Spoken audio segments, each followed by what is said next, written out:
Quem mais está chegando aqui?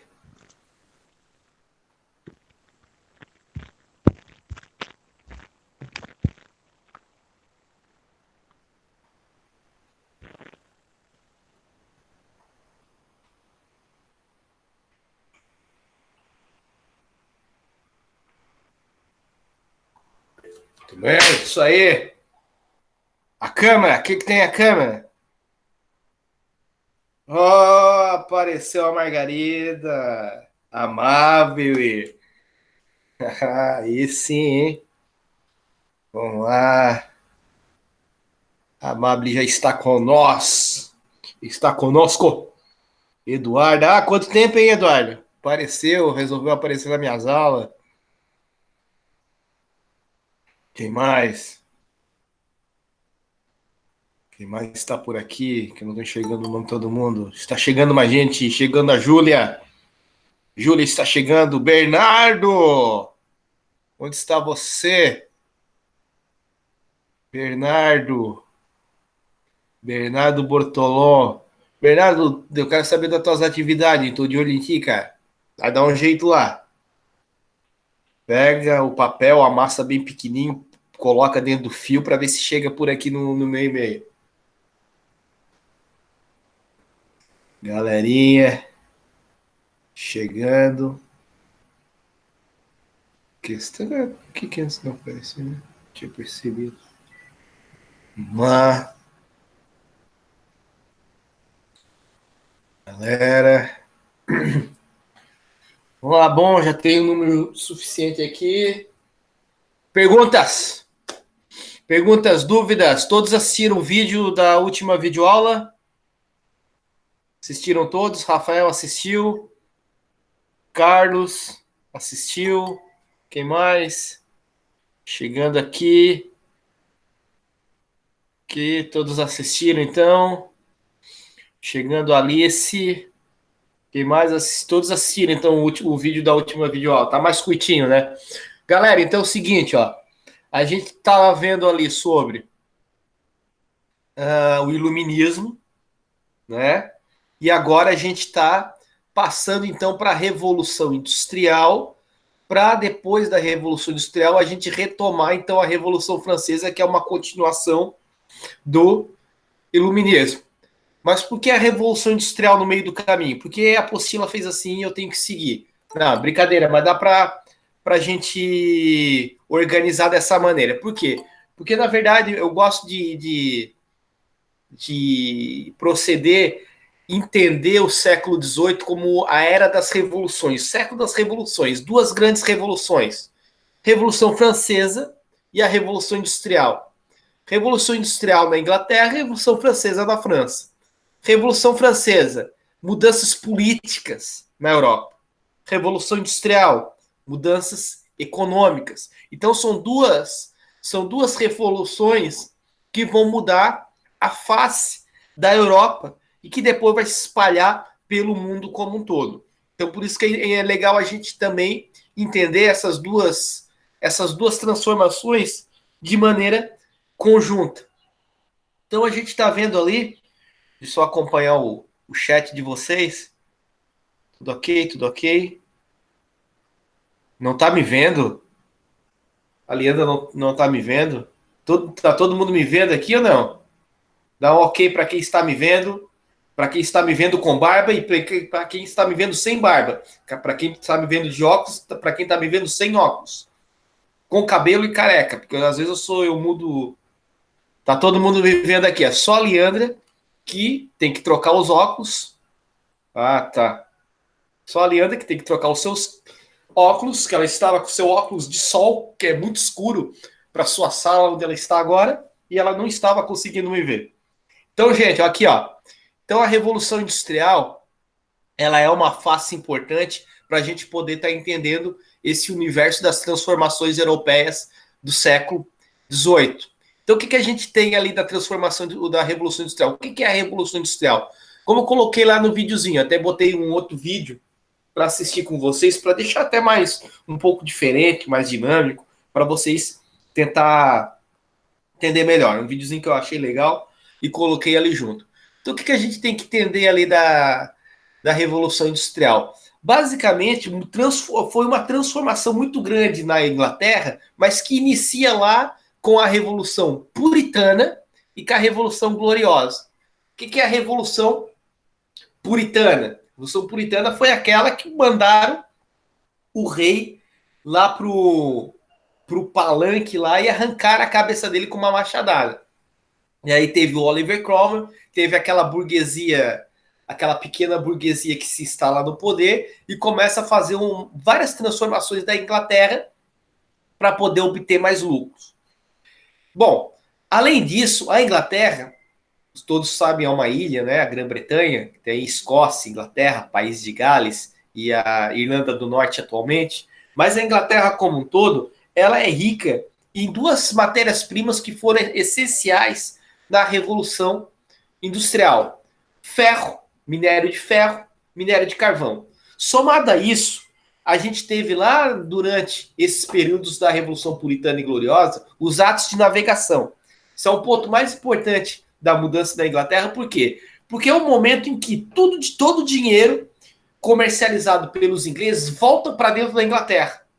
Ou seja, quando eles botam um ato de navegação, quando eles aprovam o ato de navegação, eles estão dizendo o seguinte: olha, a gente não pode ganhar dinheiro só vendendo um produto. A gente tem que ganhar dinheiro principalmente no frete, transportando esse produto. Tanto para exportar um produto nosso, quanto para trazer uma matéria-prima de um outro lugar. Então eles ganham dinheiro e esse dinheiro volta para dentro da Inglaterra. É reinvestido em máquinas, em invenções, em outros tipos de indústria. Então isso vai fazer com que a Inglaterra acumule uma reserva de dinheiro para poder estar se desenvolvendo. E aí o que vai acontecer? Vai casar várias coisas ao mesmo tempo. Não é que assim eles vão inventando uma coisa para... Não, é um conjunto de fatores que vai surgindo aí. Então eles vão inventar. A principal invenção deles nesse período é a máquina a vapor. Bom, mas para inventar a máquina você precisa ter um ferro para fazer a máquina. Eles tinham ferro. Para máquina a vapor funcionar, eles precisam também da matéria-prima para dar energia a essa máquina a vapor, que é o quê? Que é a caldeira, é o carvão. Então eles vão alimentar a caldeira com o carvão. E eles também tinham o carvão lá na Inglaterra. Então tudo isso foi casando. Essas invenções, esse novo mecanismo de produção de produtos junto com o que eles tinham disponível ao seu redor.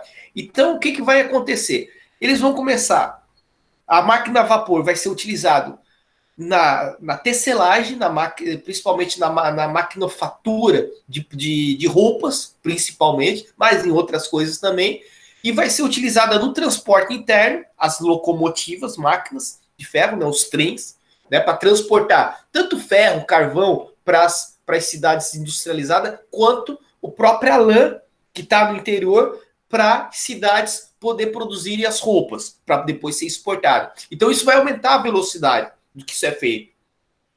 Vai aumentar a velocidade do transporte, de trazer a matéria-prima para as fábricas, vai aumentar a velocidade das fábricas, o que antes era feito em oficinas familiares, que demorava dias para fazer uma calça dentro de uma indústria, vai ser feita em questão, uma jaqueta, ou qualquer outro tipo de produto, vai ser feita em questão de horas, né? E também vai aumentar a velocidade de como é mandado isso para fora, transportado isso para Portugal, para Espanha, para outras regiões que compram essas matérias-primas. Então, tudo isso vai modificar a velocidade com que esses produtos ingleses são feitos e são vendidos.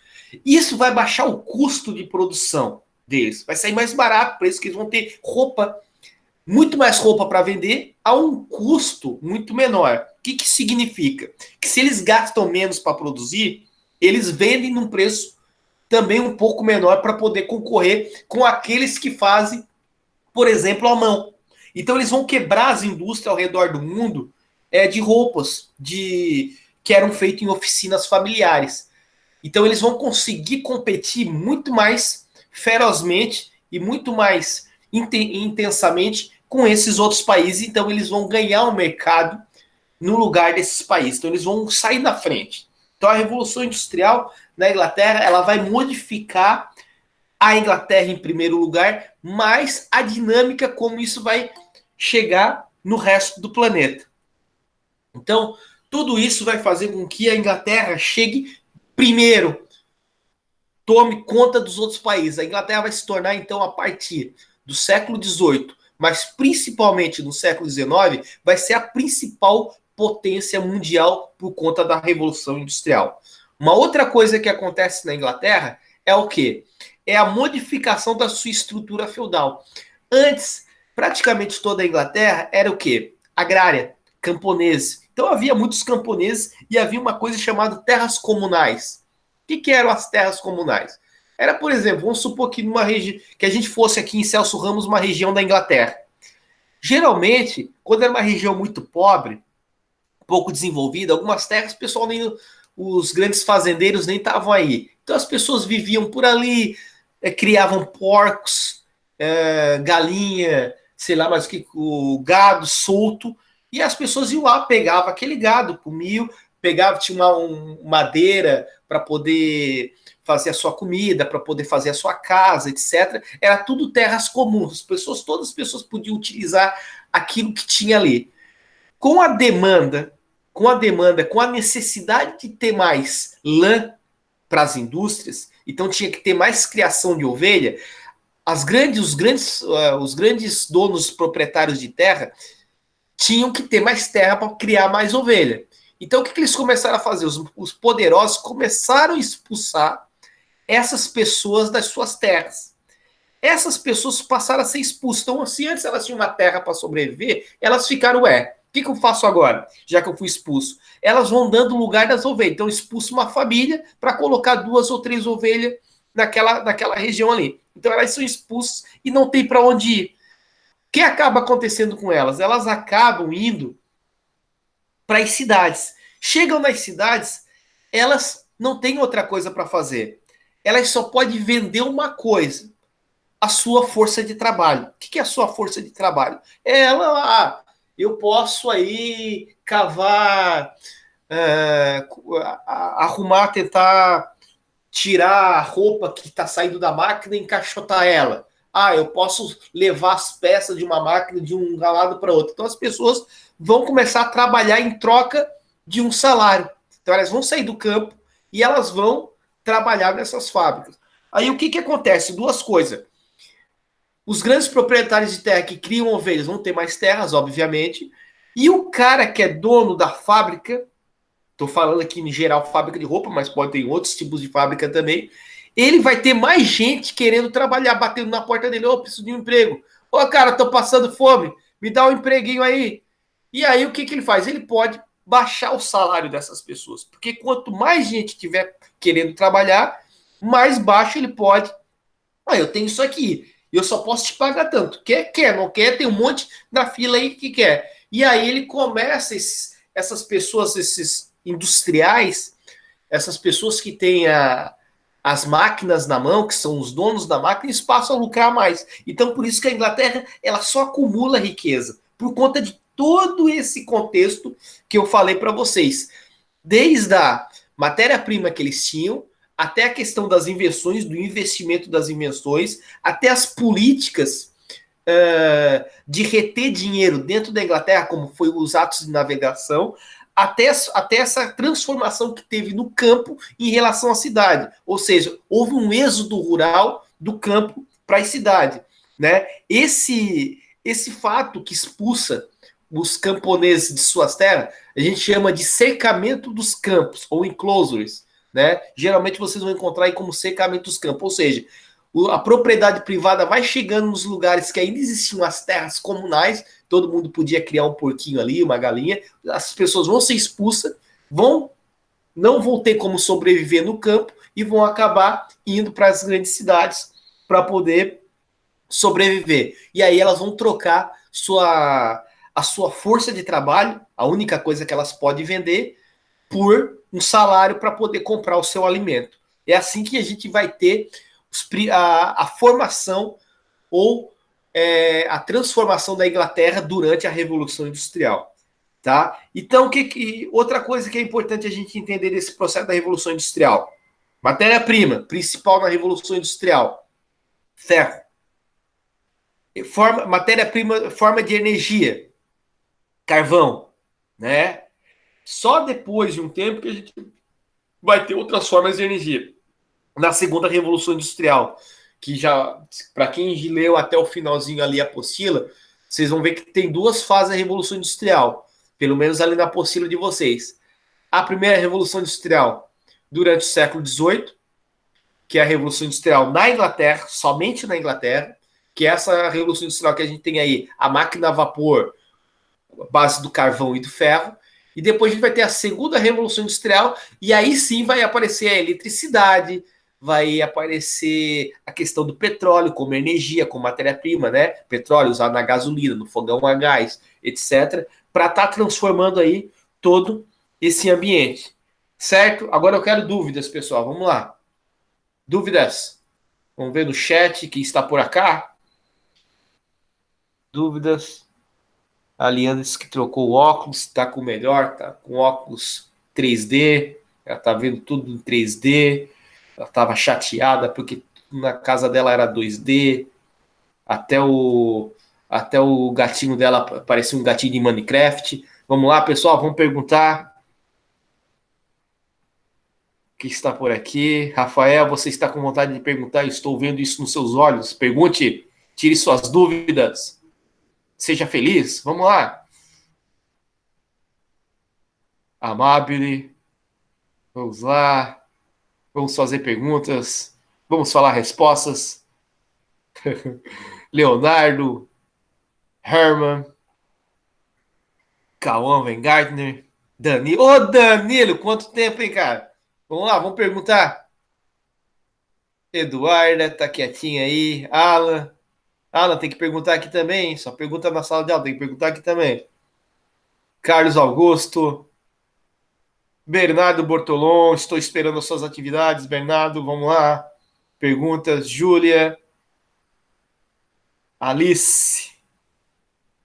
Está por aqui. Quem mais? Tem um T, tem um K e KKKK, que eu não sei quem é, que não tem nome. Tem o Cauã Marques. E a nossa queridíssima Isabela, que é a primeira a chegar sempre nessa aula ao vivo. Vamos lá, pessoal, perguntas. Cauã com a sua foto chique. Galã de cinema. Vamos lá, galera.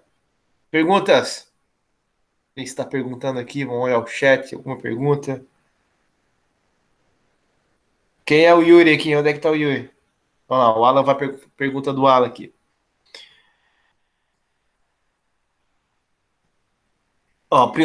Principal aspecto, o Alan está perguntando.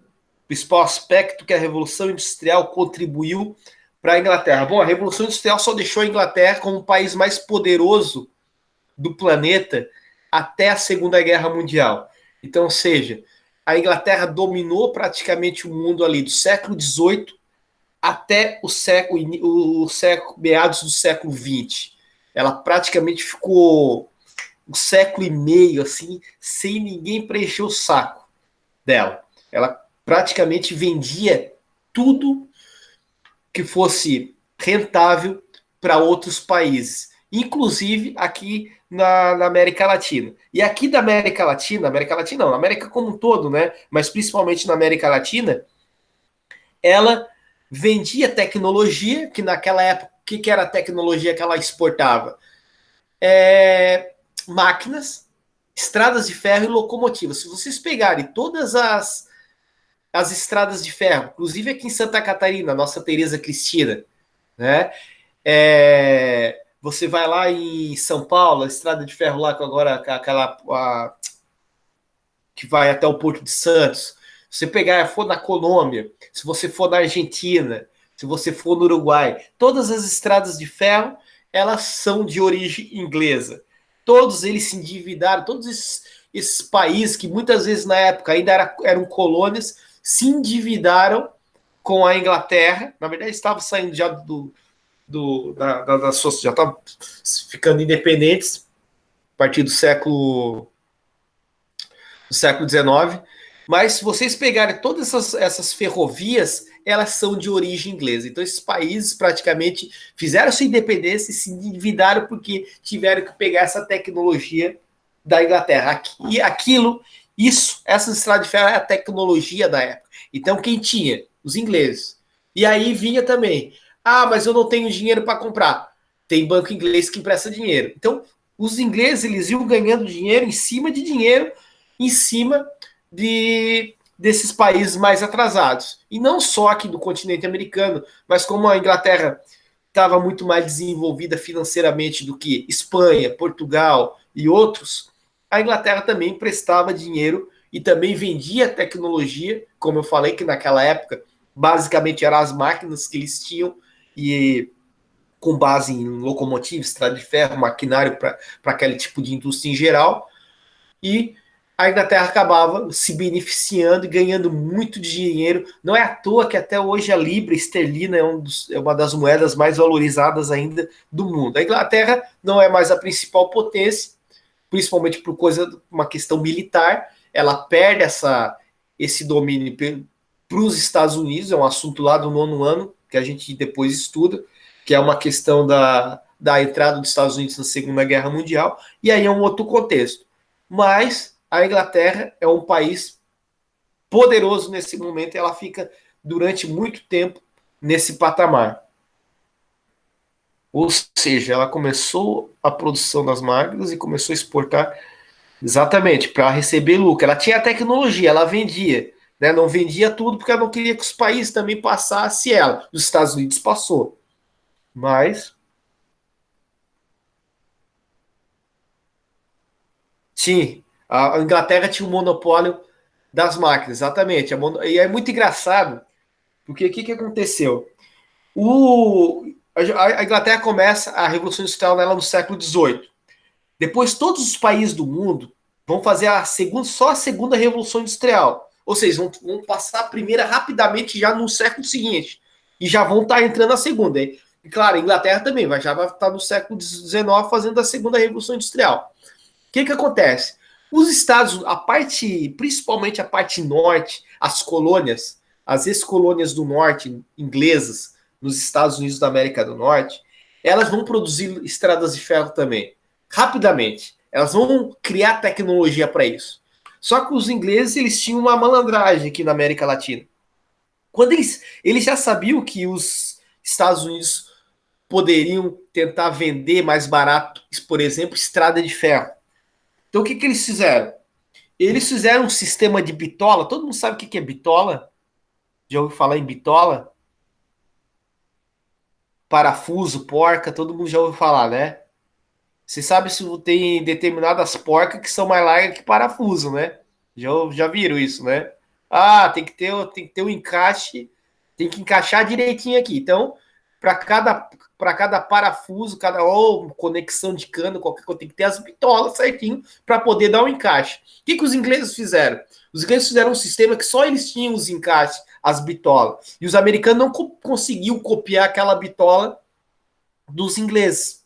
Então, os ingleses, como eles já tinham vendido todo o esquema de máquina de ferro, todo o esquema de estrada de ferro, os Estados Unidos depois tentou, por exemplo, dar manutenção. Não, os ingleses estão cobrando muito caro de vocês, a gente cobra mais barato. Só que quando eles chegaram para consertar, para remendar uma estrada de ferro, eles não conseguiam. Por quê? Porque os ingleses tinham montado um esquema através de patente, que também os Estados Unidos era proibido de fabricar aquela bitola, e ao mesmo tempo eles tinham uns mecanismos lá que era muito difícil mesmo o pessoal lá dos Estados Unidos chegarem naquela solução para o problema de remendo, ou mesmo emendar uma locomotiva. Estragou a locomotiva, vamos substituir. Vamos substituir para uma norte-americana. Não dá, tem que ser para uma inglesa por conta disso. Até hoje, os países, as máquinas fazem isso. Por exemplo, tem sistema operacional nos computadores que não funcionam em outra marca e assim por diante. Isso é comum até hoje. Mas os ingleses já tinham sacado isso naquela época.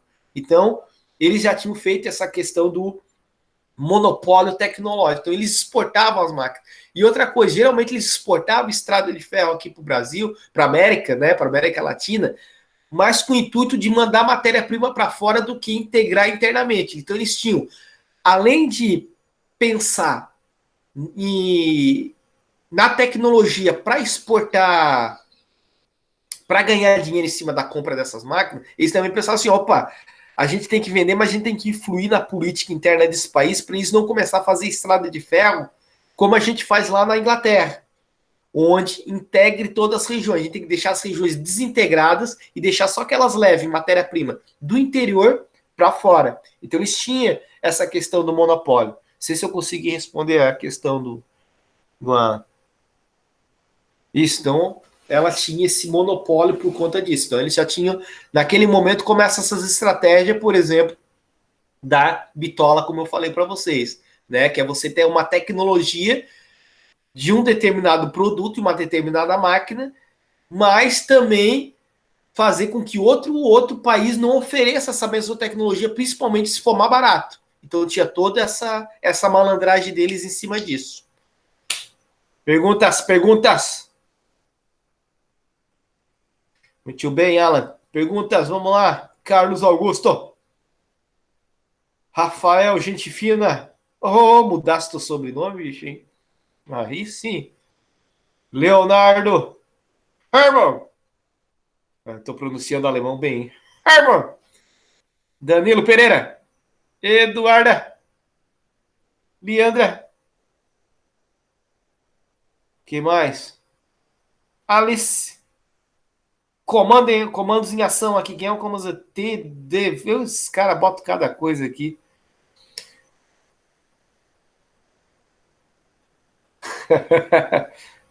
Então eu já posso ir para a Alemanha, então. Herman! Herman! Chega lá pro Herman! Cauã Marques. Que isso, cara? Casim. Que Casim? KZINN. Meu Deus. Vocês botam esses nomes aqui para confundir o cara. Vamos lá, pessoal. Perguntas. Cauã Van Gartner. Pois é, coisa louca isso aí. Quem é? Quem é que tá com essa coisa aí? Casinha aí. Quem é o Casinho? Cauã Pontes. Ah, mas tinha que ser, né? Tinha que ser Casinho. Esse Cauã. Quem mais? Perguntas? Vamos lá, galera. Vamos perguntar. Vamos se animar, vamos tirar a ramela do olho. Vamos acordar.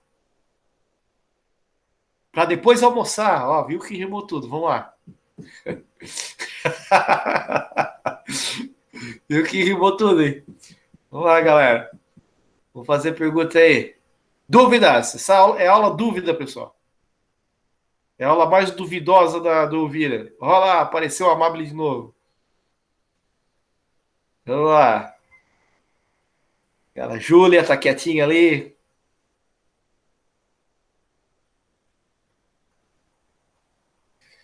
O Alan fez uma pergunta aqui, deixa eu ver. Falou do cartismo. Deixa eu voltar aqui. Cartismo.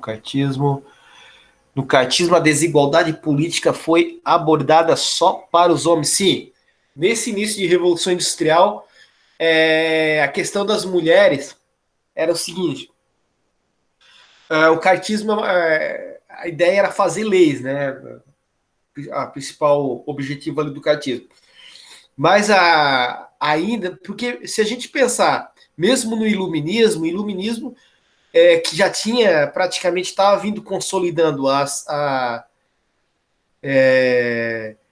leis para a burguesia, era também leis contratuais entre homens. E o mesmo vai acontecer a princípio para as leis sociais. O que são essas leis sociais que eu estou falando aqui? É as leis para o trabalho, as leis que regulem o trabalho nas indústrias. Por exemplo, não tinha nada. Vocês têm que imaginar que no início da Revolução Industrial, já vou responder a da Alice ali. A gente tem que imaginar que durante a Revolução Industrial não tinha lei nenhuma para o trabalhador. O trabalhador não tinha. Então, ele não tinha jornada fixa de trabalho. Ele trabalha, tipo, as pessoas entravam numa fábrica às 6 horas da manhã, às vezes saiu às 10 horas da noite. Não tinha final de semana. Não tinha um salário fixo. Às vezes trabalhava numa fábrica, ganhava R$ 100, na outra ganhava 50. As crianças trabalhavam, os pais não queriam nem saber, muitas vezes botavam as crianças para trabalhar. não tinha o que a gente conhece hoje por segurança do trabalho. Então as crianças ficavam lá com uma pá jogando, por exemplo, carvão dentro de uma fornalha, a volta e meia a criança ia junto com o carvão, né, morriam. Então muito complicado esse início da Revolução Industrial. Então, eles estavam preocupados em regular, fazer leis para que tivesse uma base mínima de convivência com o trabalho que estava iniciando naquele momento. Não tinha, na verdade, o trabalho foi tudo muito rápido, esses acontecimentos, e aos poucos os trabalhadores começaram a se reunir, claro, geralmente, até por conta de uma cultura milenar machista europeia, primeiramente pelos homens, e as mulheres só lá na segunda, praticamente depois da Primeira Guerra Mundial, e começam a ter direitos sobre carreiras, planos, sobre o trabalho praticamente fora do ambiente doméstico. Isso não quer dizer que as mulheres, que não houve regulação para elas. Por exemplo, jornada de trabalho para as mulheres que trabalhavam, nem todas podiam trabalhar, mas as que trabalhavam, jornada de trabalho, direito à maternidade, né, a saída para a maternidade, etc. Então, foi uma engrenagem, a mesma coisa do voto, né? Com o Iluminismo, com a Revolução Francesa, todos passaram, praticamente começou a ter a ideia de voto universal. Porém, dentro desse voto universal, era universal para os homens, porque as mulheres ficavam de fora desse voto universal. Muitas vezes elas não estavam inseridas nesse contexto do voto universal. Agora, a Alice fez uma pergunta muito interessante. Não sei se eu te respondi, Alan. Não sei se tu conseguiu entender, tá? Botou ali que entendeu. Agora, a Alice fez uma pergunta interessante sobre a igreja, o papel da igreja com relação ao cartismo, né, especificamente. Na verdade, tinha uma parte da igreja, principalmente ali no século, principalmente no século XVIII, mas principalmente no século depois do século XIX, que é uma igreja que vai ser uma igreja que vai tentar dar uma assistência a esses trabalhadores, né? Principalmente essa igreja que surge ali, igreja católica, né, que era predominante na Europa nesse momento, é uma igreja voltada para as questões dos sindicatos, das associações de trabalhadores, no sentido de tentar organizar esse operariado de uma maneira mais forte, de uma maneira que ele pudesse fazer frente ao dono da indústria, né? Para poder se organizar, para poder ter leis que o ajudasse, contribuísse para melhorar as condições de trabalho, para começar a ter mais segurança de trabalho, para ter uma regulação das horas, etc. Nesse sentido. Não sei se era isso que a Alice estava perguntando.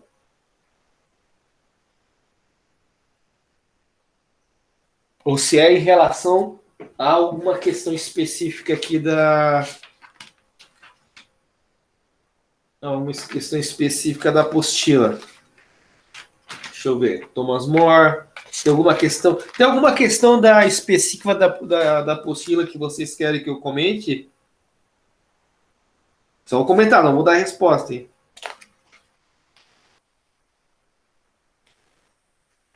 Ô, ludismo! Ô, cartismo!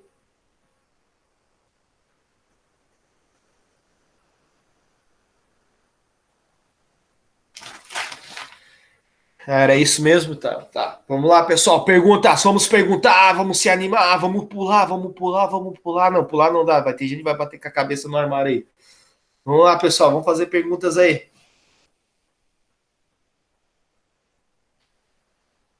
Cauã Marx. Você não pode estar dormindo, hein, Cauã? Cauã Pontes. Cauã Weingartner. Danilo. Carlos.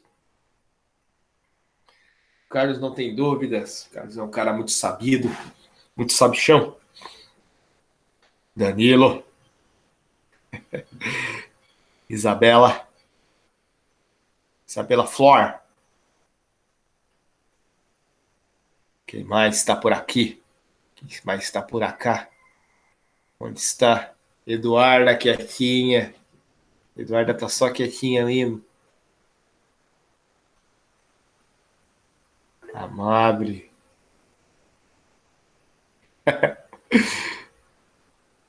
Gabriel. Ó, vamos ver a pergunta aqui, ó. Comentar o Alan, comentar qual? Deixa eu ver aqui. Um pouco sobre a questão 2 da página 29. Vamos ver, a questão 2 da página 29. Deixa eu pegar aqui. Vamos lá. Questão 2. Ó, a questão 2 aí tem que ler aquele trechinho ali, né? Aquele trechinho ali em cima de um conselho do Benjamin Franklin a um jovem aprendiz. Depois da leitura para responder a questão. Então, qual é o conselho aqui dele? Recorda que tempo é dinheiro. Recorda que crédito é dinheiro. O dinheiro pode gerar dinheiro. E tua prole pode gerar mais. O que é prole aqui? Prole são os filhos, né? São as crias da pessoa. Geralmente, por isso que a ideia de proletário que vocês lêem aqui na apostila. Né? Prole são... Porque naquela... Até uns tempos atrás, né, gente? As pessoas que, principalmente para quem ainda é ligado muito à agricultura, sabe que quanto mais o casal tinha filho, mais ajudava nos rendimentos da casa, mais podia trabalhar para no sustento geral da família. Quem ganha tudo que pode honradamente, guarda tudo o que ganha, excetuando os gastos necessários, sem dúvida alguma, chegará a ser rico. Se esse ser que governa o mundo, a quem todos devemos pedir a bênção para nossas empresas honestas, não determina o contrário da sua sábia providência. O que está falando aqui? O Conselho de Franklin mostra um interesse especial pelo tempo.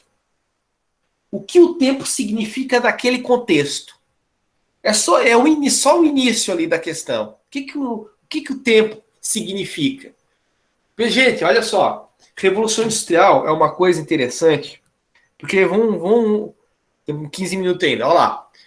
Olha só.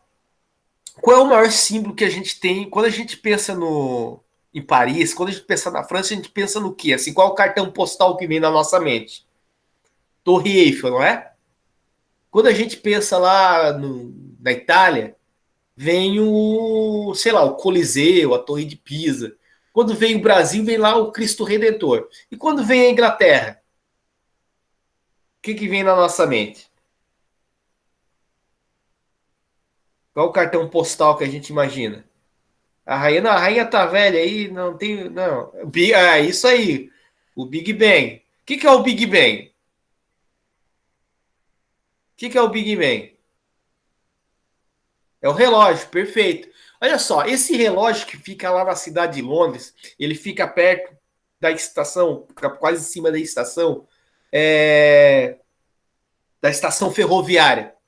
Esse Big Bang praticamente ele simboliza, ele é um símbolo da Revolução Industrial Inglesa. Por quê?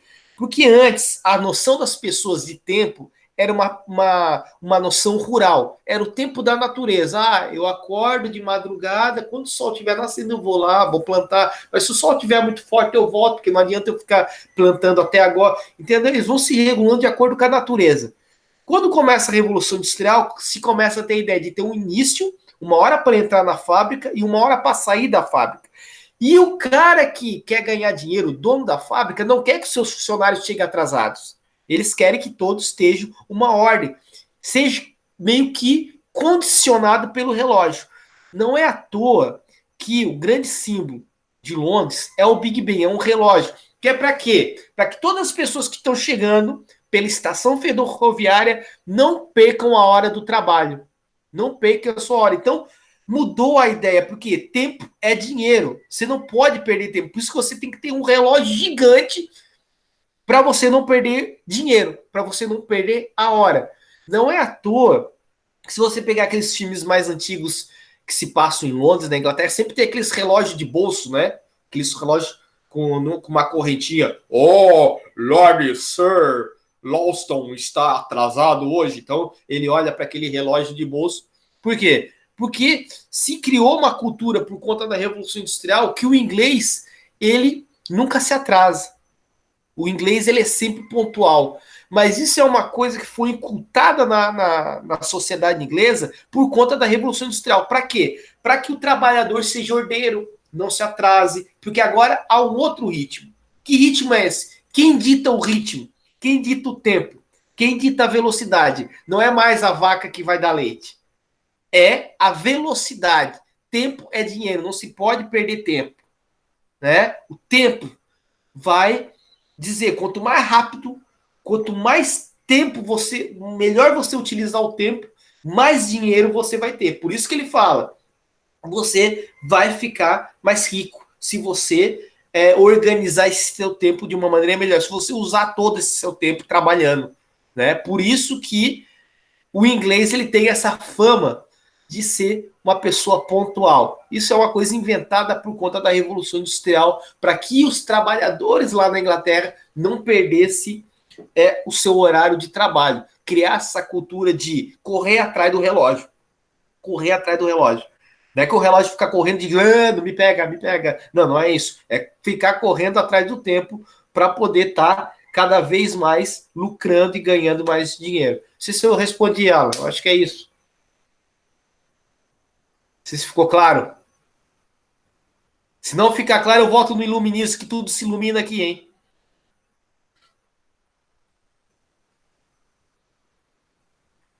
Isso mesmo, faz sentido. Se você trabalhar mais, consequentemente você vai obter mais em troca. Claro, geralmente quem fica com esse a mais em troca, geralmente é o dono da máquina, né? No caso, principalmente com essa ideia da Revolução Industrial. Mas é para onde a sociedade começou a caminhar. Porque antes da Revolução Industrial, antes do mundo industrial, o mundo era muito regido pela natureza, né? Pela questão da agricultura. As pessoas trabalhavam conforme a natureza. Quem, a pessoa que vive, que foi criada, por exemplo, num ambiente mais agrícola, ainda nos dias de hoje, plantando num sítio lá, né, num lugar, num espaço onde a sua família vive de produção agrícola, e quando ela vai depois trabalhar numa fábrica, ela vai sentir essa diferença. Por quê? Porque o tempo na fábrica ele é muito mais veloz, mas não é porque ele dá a percepção que ele passa mais rápido porque você acaba acumulando mais trabalho. Você acumula mais trabalho. Isso não quer dizer que você acumule mais dinheiro. Essa é a ideologia que tento passar para nós. Mas você acumula mais trabalho. Por isso que aumenta a velocidade no tempo. E você tem que consumir melhor esse tempo. É também uma questão de ideologia também. A Leandra já está na luz. Ela é quase uma budista aqui. Só luz. Meditação transcendental, Leandra. Leandra vai botar um cursinho para nós de yoga. Transcendental, luz. Certo? Ficou claro, gente? Ficou claro? Se não ficar claro, nós vamos voltar lá no iluminismo, hein? Nós vamos se iluminar aqui. Rafael, tudo certo, Rafael? O Rafael deu uma dedada no ventilador ali agora, quase com os dedos fora. Vamos lá. Cauã Gartner, Danilo, Amabilis, Eduardas, Leonardos, Carlos, Alans, Leandras, Júlias, Alices, Pontes, Pontes, não, Pontes não tem, Cauãs Marques, quem mais aqui? Isabelas, quem mais? Deve ser o Yuri, né?